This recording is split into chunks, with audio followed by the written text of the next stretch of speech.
প্রায় 2 বছর পর শুক্রবার ঢাকা বিশ্ববিদ্যালয়ে ভর্তি যুদ্ধ শুরু। প্রথমবারের মতো পরীক্ষা হবে 7 বিভাগীয় শহরে। প্রস্তুত অন্য বিশ্ববিদ্যালয়গুলো। বিক্ষোভের মুখে পদত্যাগ করলেন সিরাজগঞ্জে রবীন্দ্র বিশ্ববিদ্যালয়ে চুল কেটে দেওয়ার ঘটনায় অভিযুক্ত সহকারী প্রক্টর। স্থায়ী অপসারণের দাবিতে আন্দোলন অব্যাহত। নিউমোনিয়ায় আক্রান্তের শরীরে কার্যকারিতা হারাচ্ছে অ্যান্টিবায়োটিক। চট্টগ্রামে গবেষণায় ভয়াবহ তথ্য। চিকিৎসকের পরামর্শ ছাড়া ফার্মেসিতে বিক্রি বন্ধের তাগিদ।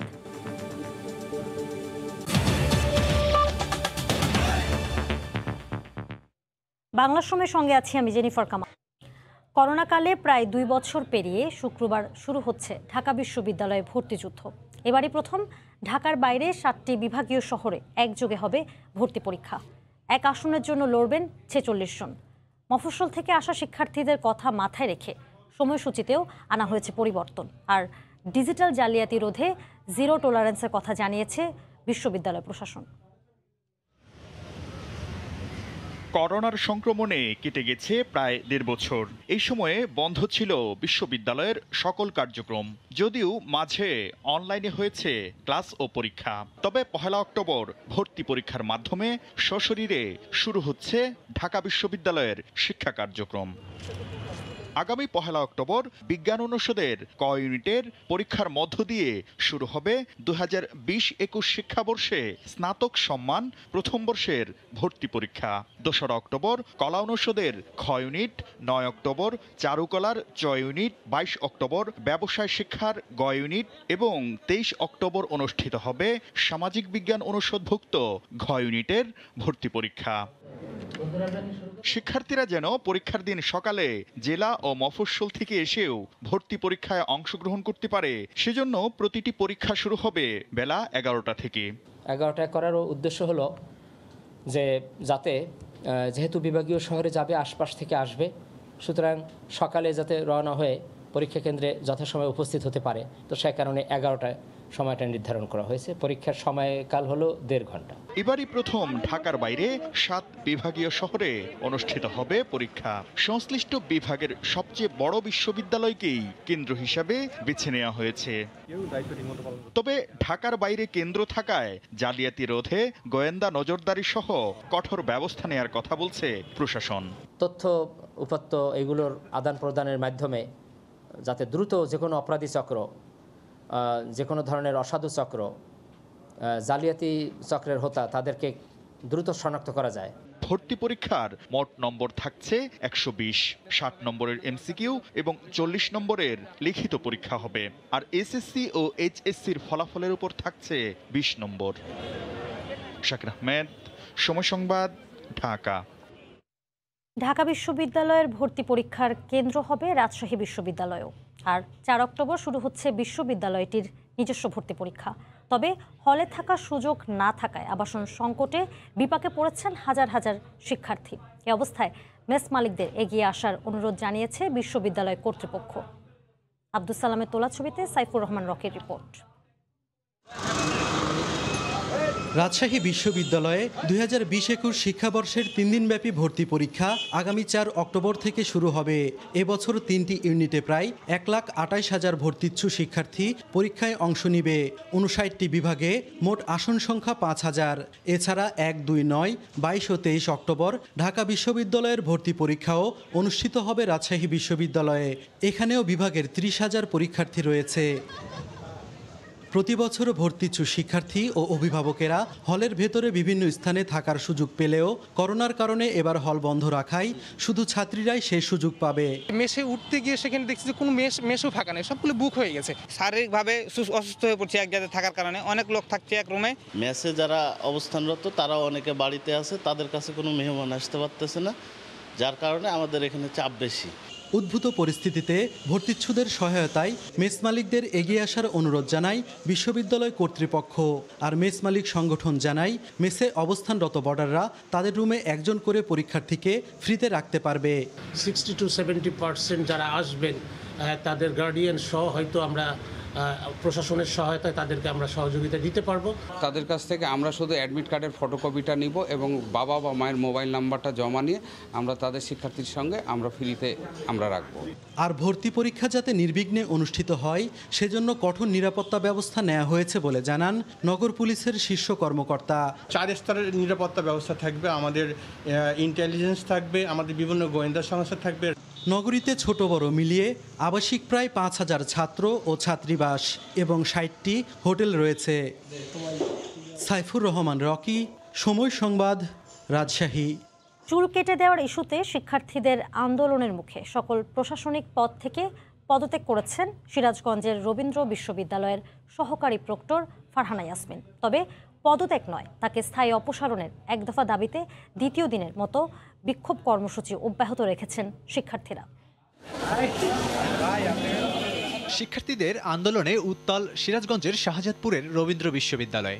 একটাই দাবি, অভিযুক্ত শিক্ষকের স্থায়ী অপসারণ। পরীক্ষা বর্জন করে প্রশাসনিক ভবনের সামনে অবস্থান নেন তারা। আমাদের এক দফা দাবি, রবীন্দ্র বিশ্ববিদ্যালয়ে যেই স্বেচ্ছাচারী এবং বিকৃতমনা যে শিক্ষক নামের কলঙ্ক ফারহানা ইয়াসমিন বাতেন, তাকে অনতিবিলম্বে রবীন্দ্র বিশ্ববিদ্যালয় থেকে বহিষ্কার করতে হবে। ফারহানা ইয়াসমিন বাতেনের নিঃশর্ত পদত্যাগ। আমরা ওনাকে রবীন্দ্র বিশ্ববিদ্যালয়ের শিক্ষক হিসেবে দেখতে চাই না। স্থায়ী বহিষ্কার এবং একই সাথে উনি কোনো স্কুল কলেজ কোনো বিশ্ববিদ্যালয়ের জন্য শিক্ষক না হতে পারে। উনি ওনার জীবদ্দশায় যেন আর কোনো শিক্ষকতা করতে না পারে। শিক্ষার্থীদের আন্দোলনের মুখে মঙ্গলবার রাতে রবীন্দ্র বিশ্ববিদ্যালয়ের পরিচালনা বোর্ডের সভায় অভিযুক্ত শিক্ষক ফারহানা ইয়াসমিন সাংস্কৃতিক ঐতিহ্য ও বাংলাদেশ অধ্যয়ন বিভাগের চেয়ারম্যান পদ, সহকারী প্রক্টর পদ ও প্রক্টোরিয়াল বোর্ডের সদস্য পদ থেকে লিখিতভাবে পদত্যাগ করেন। গত 26শে সেপ্টেম্বর দুপুরে বিশ্ববিদ্যালয়টির সংস্কৃতি ঐতিহ্য ও বাংলাদেশ অধ্যয়ন বিভাগের প্রথম বর্ষের রাষ্ট্রবিজ্ঞান পরিচিতি বিষয়ের পরীক্ষা ছিল। হলে ঢোকার সময় কাঁচি হাতে দরজার সামনে দাঁড়িয়েছিলেন ওই বিভাগের চেয়ারম্যান ও সহকারী প্রক্টর ফারহানা ইয়াসমিন। এ সময় যেসব শিক্ষার্থীর মাথার চুল লম্বা ছিল তাদের মাথার সামনের বেশ খানিকটা চুল কেটে দেন তিনি। অপমান সইতে না পেরে নাজমুল হাসান তুহিন নামে এক শিক্ষার্থী অতি মাত্রার ঘুমের ওষুধ খেয়ে আত্মহত্যার চেষ্টা করেন। তাকে হাসপাতালে ভর্তি করা হয়। সময় সংবাদ, সিরাজগঞ্জ। চট্টগ্রামে আশঙ্কাজনকভাবে কার্যকারিতা হারিয়েছে অ্যান্টিবায়োটিক। এ অবস্থা শিশু ও তরুণদের ক্ষেত্রে সবচেয়ে বেশি। চট্টগ্রাম বিশ্ববিদ্যালয় ও মা ও শিশু হাসপাতালের গবেষণা বলছে, প্রতি 4 জন নিউমোনিয়া আক্রান্ত পুরুষের মধ্যে 3 জনের ক্ষেত্রেই অ্যান্টিবায়োটিক অকার্যকর। চিকিৎসকের পরামর্শ ছাড়া ফার্মেসিগুলোতে অ্যান্টিবায়োটিকের বিক্রি বন্ধে কঠোর হওয়ার তাগিদ দিয়েছেন বিশেষজ্ঞরা। বিস্তারিত জানাচ্ছেন পার্থপ্রতিম বিশ্বাস। 2018 থেকে 2020 সালে শুরু পর্যন্ত চট্টগ্রাম মা ও শিশু হাসপাতালে চিকিৎসা নিতে আসা 1000 নিউমোনিয়া রোগীর উপর এক গবেষণা চালিয়ে দেখা যায় 70% অ্যান্টিবায়োটিকের কার্যকারিতা হারিয়েছে। সবচেয়ে বেশি অকার্যকর দেখা গেছে নবজাতক, শিশু ও তরুণদের মধ্যে। প্রতি 4 জন নিউমোনিয়া আক্রান্ত পুরুষের মধ্যে 3 জনের ক্ষেত্রেই অ্যান্টিবায়োটিক ছিল অকার্যকর। 1000 রোগীর মধ্যে 9% শরীরে নিউমোনিয়ায় ব্যবহৃত কোনো অ্যান্টিবায়োটিকই কাজ করেনি। আবার নবজাতক ও শিশুদের ক্ষেত্রে 13% শরীরে কোনো অ্যান্টিবায়োটিক কাজ করেনি। হাসপাতালে ভর্তি হওয়া রোগীদের মধ্যে এ হার ছিল সবচেয়ে বেশি। মোস্ট অফ দ্য ডিজিজে আমাকে অ্যান্টিবায়োটিক খেতে হবে, তাহলে যেন তেন প্রকারে অ্যান্টিবায়োটিক খেলে অ্যান্টিবায়োটিক রেজিস্ট্যান্স যদি হয়ে যায় তাহলে তো আমার কোনো ট্রিটমেন্টের কোনো গাইডলাইনই আমার কোনো কাজ করবে না। চিকিৎসকের ব্যবস্থাপত্র ছাড়া ওষুধের দোকান থেকে কিনে ছোটখাটো রোগ সারাতে অ্যান্টিবায়োটিক গ্রহণ, ফার্মেসিগুলোর নিয়ম ছাড়াই ওষুধ বিক্রির কারণে অ্যান্টিবায়োটিক অকার্যকর হওয়ার ঘটনা ঘটছে বলে মনে করেন গবেষকরা। ফার্মেসিগুলোতে অবাধ অ্যান্টিবায়োটিক বিক্রি, এটি কিন্তু অ্যান্টিবায়োটিক রেজিস্ট্যান্স তৈরির পেছনে অন্যতম একটি দায়ী কারণ। আমরা মনে করি এখনই অ্যান্টিবায়োটিক রেজিস্ট্যান্সের বিরুদ্ধে কার্যকরী উদ্যোগ নিতে হবে। ব্যাকটেরিয়ার বিরুদ্ধে অ্যান্টিবায়োটিকের ওষুধের কার্যকারিতায় ব্যবহার ও অননুমোদিত বিক্রির বিরুদ্ধে সুনির্দিষ্ট কঠোর আইন প্রণয়ন করা জরুরি বলে মতামত বিশেষজ্ঞ চিকিৎসকের। আপনার জ্বর হলো, এই জ্বরটা তো অনেক কারণে হতে পারে। এটার কারণ শুধু যে ব্যাকটেরিয়া দ্বারা জ্বর হচ্ছে তাই না, এটা তো হচ্ছে ভাইরাস দ্বারা হতে পারে, এটা ম্যালেরিয়া হতে পারে, এটা অন্য কিছু হতে পারে যেখানে অ্যান্টিবায়োটিক কাজ করবে না।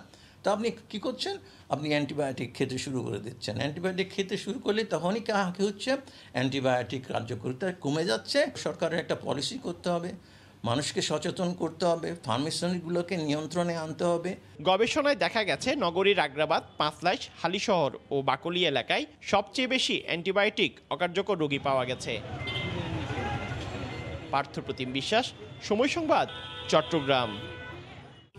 বাংলার সময় আরও থাকছে। পঞ্চগড়ে গৃহহীন 850 পরিবার পেল স্থায়ী ঠিকানা।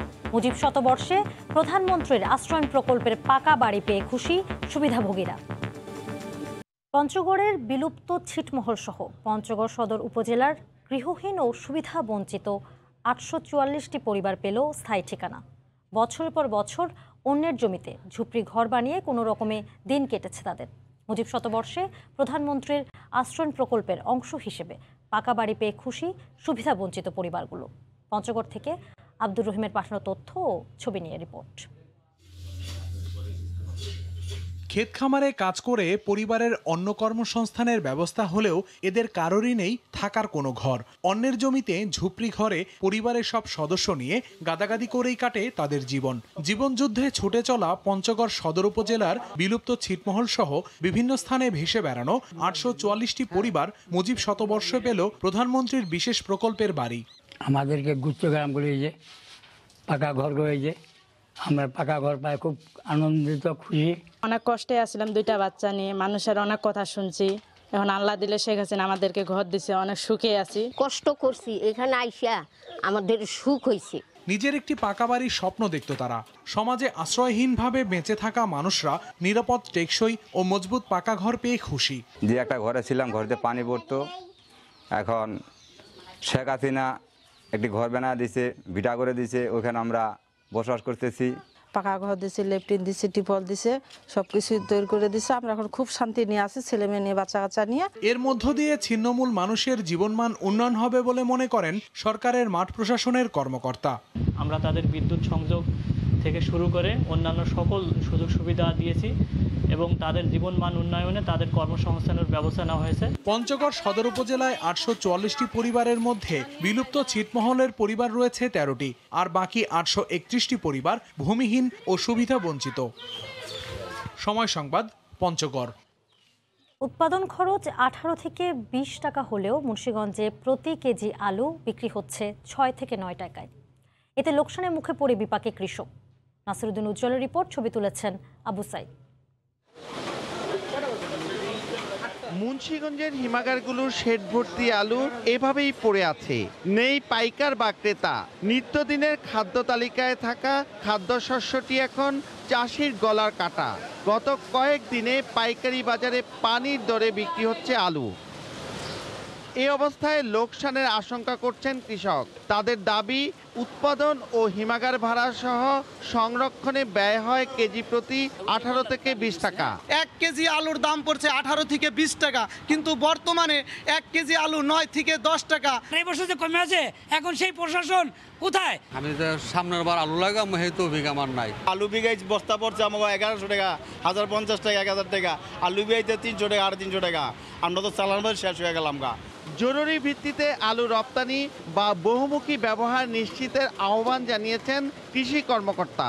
আলুর পাশাপাশি চাল, কুমড়া, লাউ, শিম, শসা সারা বছরই পাওয়া যাচ্ছে, যার কারণে আলুর যে ব্যবহার স্বাভাবিকভাবেই কমে যাচ্ছে। তো সেই ক্ষেত্রে আলুর যদি আমরা উৎপাদনটাকে ধরে রাখতে চাই, আলুর সবজির পাশাপাশি বিকল্প ব্যবহার বাড়াতে হবে। এবার 37,850 হেক্টর জমিতে প্রায় 13 লাখ মেট্রিক টন আলু উৎপাদন হয়েছে। কৃষি বিভাগের তথ্য মতে জেলায় এবছর প্রায় 5.5 লাখ মেট্রিক টন আলু হিমাগারে সংরক্ষণ করা হয়, কিন্তু আলুর বাজার একেবারেই পড়ে যাওয়ায় এখন পর্যন্ত 3 লাখ মেট্রিক টনেরও বেশি আলু হিমাগারেই রয়ে গেছে। মুন্সিগঞ্জের মুক্তাপুর থেকে নাসিরউদ্দিন উজ্জ্বল। দেখছেন বাংলা সময়।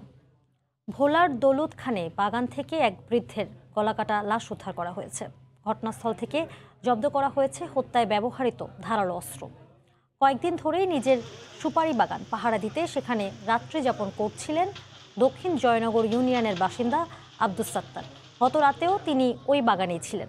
বুধবার সকালে বাগানে তার গলাকাটা লাশ পড়ে থাকতে দেখেন স্বজন ও স্থানীয়রা। খবর পেয়ে পুলিশ লাশ উদ্ধার করে হাসপাতালের মর্গে পাঠায়। ধারালো অস্ত্র দিয়ে তাকে হত্যা করা হয়েছে বলে প্রাথমিক ধারণা পুলিশের। ঝিনাইদহ পলিটেকনিক ইনস্টিটিউটের শতাধিক কম্পিউটারের যন্ত্রাংশ চুরি হয়েছে, তবে এই ঘটনায় এখনও কাউকে গ্রেফতার করা যায়নি। সিসিটিভির ফুটেজে দেখা যায় রাতে চোর চক্রের 3 সদস্য মূল ভবনে ঢুকে পড়ে।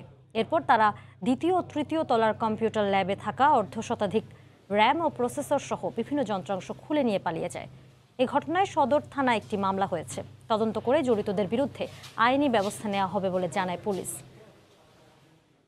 চট্টগ্রামে আন্তর্জাতিক ইসলামী বিশ্ববিদ্যালয়ের শিক্ষার্থীদের যাতায়াতের সুবিধায় নির্মিত হচ্ছে আধুনিক রেল স্টেশন।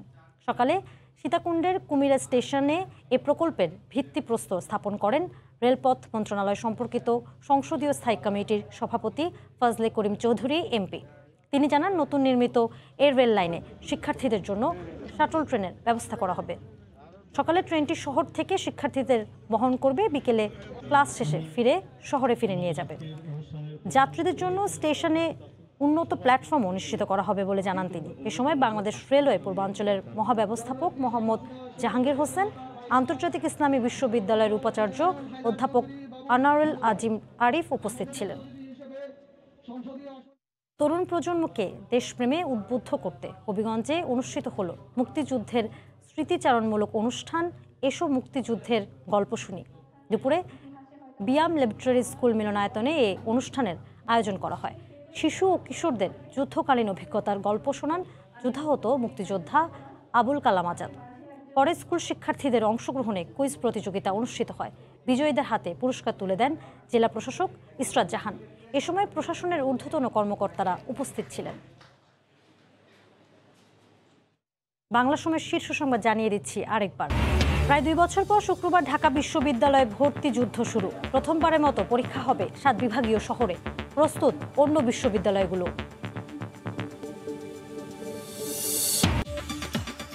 এ ছিল বাংলার সময়। সঙ্গে থাকুন সময়ে।